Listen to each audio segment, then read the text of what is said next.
अब हम आज की स्लाइड्स शुरू करते हैं। हाँ जी, हैबिट्स और एटीट्यूड में हम अब फर्क समझ रहे हैं। सुभाव और आदਤਾਂ। ਸਾਡੀਆਂ ਆਦਤਾਂ ਹੈਬਿਟਸ ਰੋਜ਼ਾਨਾ ਜੀਵਨ ਵਿੱਚ ਜੋ ਕੁਝ ਵੀ ਅਸੀਂ ਕਰਦੇ ਜਾਂਦੇ ਹਾਂ ਉਹ ਸਹਿਜ ਸੁਭਾਏ ਸਾਡੀਆਂ ਆਦਤਾਂ ਬਣ ਜਾਂਦੀਆਂ ਹਨ। Daily actions turn into our habits. So जो कुछ भी हम करते जाते हैं आस्ता आस्ता, मेरे को नहाना है, मुझे दांत साफ करने हैं, मुझे कपड़े पहनने हैं, मुझे शूज़ पहनने हैं, मुझे खाना है, ये सारी आस्ता आस्ता हमारी पहले बचपन में हमको आदत डाली गई, अब ये आदत हमारी बन गई जी। ਜੋ ਕੁਝ ਵੀ ਅਸੀਂ ਰੂਟੀਨ ਵਿੱਚ ਕਰਦੇ ਹਾਂ ਉਹ ਬਿਨਾਂ ਸੋਚੇ ਸਮਝੇ ਕਰੀ ਜਾਂਦੇ ਹਾਂ, ਜਿਵੇਂ ਕਿ ਸਫਾਈ, ਨਹਾਉਣਾ, ਖਾਣਾ पीना आदि। इसका मतलब जो हमको आदत पड़ जाती है उसके लिए हमारे सोचना नहीं पड़ता है, वो ऑटोमेटिकली हमसे होता ही है जी। ਇਹ ਆਦਤਾਂ ਨਕਾਰਾਤਮਕ ਜਾਂ ਸਕਾਰਾਤਮਕ ਹੋ ਸਕਦੀਆਂ ਹਨ। हाँ, अब हमारी आदतें अच्छी भी हो सकती हैं, गलत भी हो सकती हैं। ਕਹਿੰਦੇ ਹਨ ਕੋਈ ਵੀ ਕੰਮ 21 ਦਿਨ ਲਗਾਤਾਰ ਕਰਨ ਨਾਲ ਆਦਤ ਬਣਦੀ ਹੈ ਤੇ ਇਸ ਤੋਂ ਛੁਟਕਾਰਾ ਪਾਉਣ ਲਈ ਵੀ ਉਨਾ ਹੀ ਟਾਈਮ ਲੱਗ ਜਾਂਦਾ। ये कहावत है और मैंने रिसेंटली सुना, भाई साइकोलॉजी वाले अमेरिका में बोलते हैं, अभी अगर आपने एक आदत 21 दिन किया तो फिर वो आपकी पक जाएगी, और वो बोलते हैं उसको अब 21 दिन रिवर्स करने में लगेंगे, but I don't think so कि 21 दिन में रिवर्स हो जाता है। अगर एक भी गलत आदत पड़ जाए तो उसको ठीक करने के लिए हमारे को सदियां लग जाती हैं, बट अगर मेरा मन ठीक कर दिया जाए, मन फिक्सअप हो, तो आदत 1 सेकंड में ठीक हो जाती है, फिर 21 डेज नहीं चाहिए।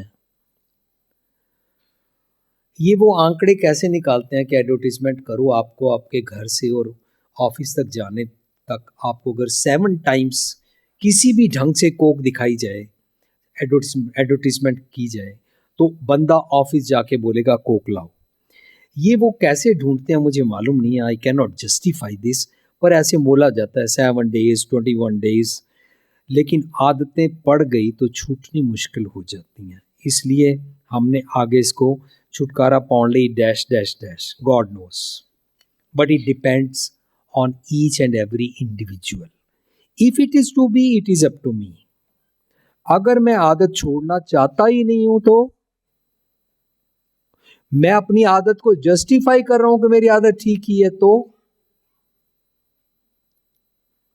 फिर नहीं छूटती, फिर जन्म जन्म की इस मन को मल लागी काला वासिया, मैल नजर ही नहीं आती। काले रंग के कपड़े के ऊपर मैल चढ़ जाए, मैल नजर ही नहीं आती जी। ਸਾਡਾ ਵਤੀਰਾ ਆਤਮਕ ਅਵਸਥਾ ਐਟੀਟਿਊਡ। ਮੇਰਾ ਕਰਮ ਹੀ ਐਕਸ਼ਨ ਮੇਰੀ ਆਤਮਕ ਅਵਸਥਾ ਨੂੰ ਮੈਂਟਲ ਸਟੇਟ ਆਫ ਮਾइंड ਜ਼ਾਹਿਰ करता है।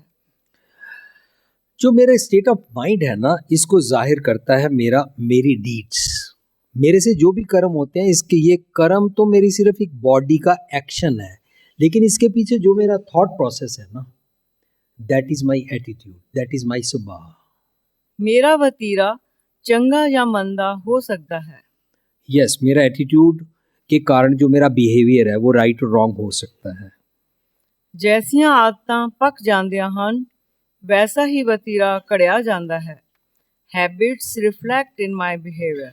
सो जो मेरी हैबिट्स हैं वो मेरे बिहेवियर में आ जाती हैं। इसका मतलब ए मन जैसा सेवे तैसो होए, देह कर्म कमाए। जैसा मेरा एटीट्यूड है वैसे एक्शन मेरे से होंगे। इसका मतलब कोई भी इंसान अगर गलत एक्शंस करता है, उसका बिहेवियर अगर रॉन्ग है, उसका एटीट्यूड अगर रॉन्ग है, इट डिपेंड्स कि वो क्या किस टाइम क्या करता है। एटीट्यूड साडा वतीरा आत्मक अवस्था। यस, ਸਾਡਾ ਵਤੀਰਾ ਆਤਮਿਕ ਅਵਸਥਾ ਐਟੀਟਿਊਡ ਮੇਰੀ ਅਚਾਨਕ ਪ੍ਰਤੀਕਿਰਿਆ ਕੀ ਹੈ? ਇਮੀਡੀਏਟ ਰਿਐਕਸ਼ਨ ਵਿੱਚ ਕੀਤਾ ਵਤੀਰਾ ਸਾਡੇ ਹਾਵ ਭਾਵ ਤੋਂ ਜ਼ਾਹਿਰ ਹੋ ਜਾਂਦਾ ਹੈ। ਇਹ ਅਚਾਨਕ ਪ੍ਰਤੀਕਿਰਿਆ ਹੈ ਜੋ ਸਾਡੇ ਅੰਦਰ ਹੁੰਦਾ ਹੈ, ਉਹ ਬਾਹਰ ਆ ਜਾਂਦਾ है। हमारा जो बिहेवियर है ना, that is due to attitude, स्वभाव। उसके कारण जो बाहर बिहेवियर हम करते हैं वो ऑटोमेटिकली होता है। जो मेरे अंदर थॉट प्रोसेस में है उसके कारण मेरा बाहर एक्शन हो ही जाएगा। इसका मतलब जो स्पॉन्टेनियस मेरा एक्शन होता है वो मेरे काबू में नहीं होता। ये समझना हमें बहुत ज़रूरी है, क्योंकि हैबिट्स और एटीट्यूड में फ़र्क समझ आ जाएगा तो हम उससे आगे बढ़ पाएंगे कि अगर मेरी हैबिट्स या मेरा स्वभाव गलत है तो उससे आज़ादी कैसे लूं। पहले मैं ये तो समझूं ये गलत के कारण नुकसान क्या होते हैं।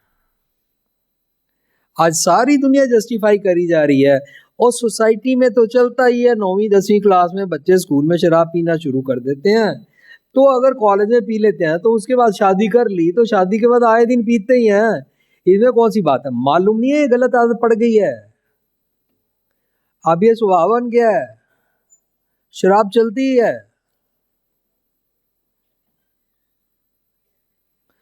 अगर बचपन में पिता ने बोला बेटी को मेरा ग्लास ले आओ, बेटी ले आई, पिता ने बोला बेटा इसमें शराब भी डाल दो, वो ग्लास में बर्फ भी डाल दो, उसने बर्फ भी वो बड़े सोने पलास दे नाल पकड़ के बर्फ यहाँ पर डाल दी, और अब पिता बोल रहा है इसको टेढ़ा करके ऐसे शराब डाल दे।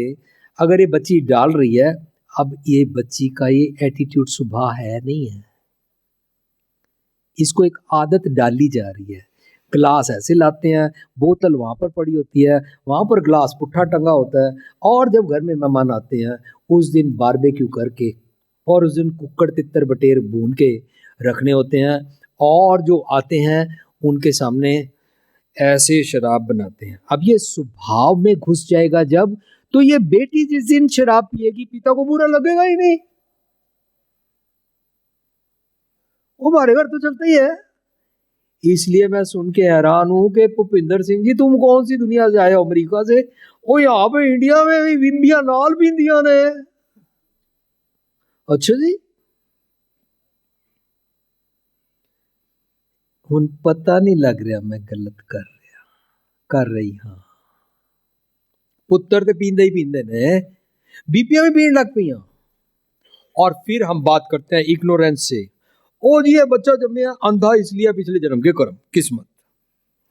ओ जी ये काना इसलिए जन्मा, ओ जी ये इसके हार्ट में होल इसलिए, और इसको शुगर इसलिए पिछले जन्म के कर्म किस्मत फेट लक कुंडली।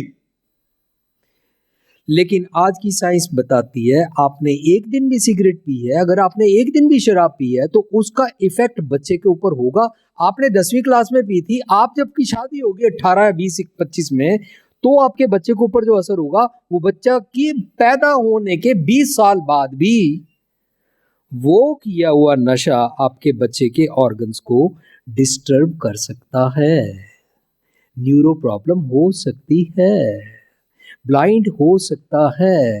पीछे मैंने कनाडा में मैं एक घर गया, 6 महीने का बच्चा और उसे डायबिटीज है, 400 से अप रहती है उसकी डायबिटीज, और यहाँ पर उसके मशीन लगाई हुई है जिससे उसको बार बार सुई चुभानी नहीं पड़ती, परमानेंट सुई चुभी हुई है, ब्लड निकलता रहता है और बाहर मीटर में नज़र आता रहता है कितनी शुगर है इस टाइम। पहले माता पिता ने 1-1.5 महीना डॉक्टर से यहाँ पर सुई इंसुलिन लगवा के इसको बैलेंस किया था। अब नई मशीन निकली है जो इस रीडिंग को पढ़ लेती है और ऑटोमेटिकली दूसरा टीका लगा हुआ है जहाँ से इंसुलिन इतनी अंदर चली जाती है। ये किस्मत नहीं है। या तो नान के दादके में किसी ने क्रोध किया था, या किसी ने शराब पी थी, या किसी ने सिगरेट पी थी। नशा कितना खतरनाक है, पर मेरे बिहेवियर में आ गया। अब ये बुरा लगता ही नहीं, ऑटोमेटिक सब कुछ हो ही जाता है। अचानक प्रतिक्रिया जो है साढ़े अंदर होता है वो बाहर आ जाता है। बचपन से ही मैंने देखा शराब पीते हैं, इसलिए पापा मेरा वहां रिश्ता मत कर देना, मुंडा पींदा ही ना हो, फिर जीन का स्वाद ही कहेगा ना, तो फिर वो पार्टी भी नहीं जाएगा ना, फिर वो किट्टी भी नहीं जाएगा, फिर डांस भी नहीं करेगा। लेकिन डांस तो वो करेगा, पर अगर नशे में हुआ तो उसके हिप्स किसी और को भी टच हो सकते हैं। At that time don't cry. फिर वहां पर मर्डर मत करना। सारा क्राइम हमारे स्वभाव के कारण होता है, लेकिन स्वभाव से जो आदतें पड़ती जाती हैं उनके बारे में हमको मालूम नहीं है। जी नेक्स्ट। ਜੀਵਨ ਵਿੱਚ ਪ੍ਰਸਥਿਤੀ ਦਾ ਬਦਲਦੀ ਰਹਿੰਦੀ ਹੈ, ਪਰ ਜੇ ਰਵੱਈਆ ਵੀ ਬਦਲ ਗਿਆ ਤਾਂ ਮਾਨੋ ਅਸੀਂ ਸਥਿਤੀ ਦੇ ਅਸਰ ਕਬੂਲ ਲਿਆ ਹੈ। ਅਸੀਂ ਬਦਲਦੇ ਪ੍ਰਸਥਿਤੀ ਦੇ ਗੁਲਾਮ ਬਣ ਗਏ। Changing colors cunningly to suit our selfish motives leads to state of strangulation. हाँ, जैसे किसी को गला घोट के मार देते हैं ना, ऐसे हम अपने अवगुणों से पीड़ित रहते हैं जब हम अपने हिपोक्रेसी करते हैं और अपने अवगुणों के साथ जीते हैं, और जैसे जैसे सिचुएशन बदलती है और हम कलर्स चेंज करते जाते हैं।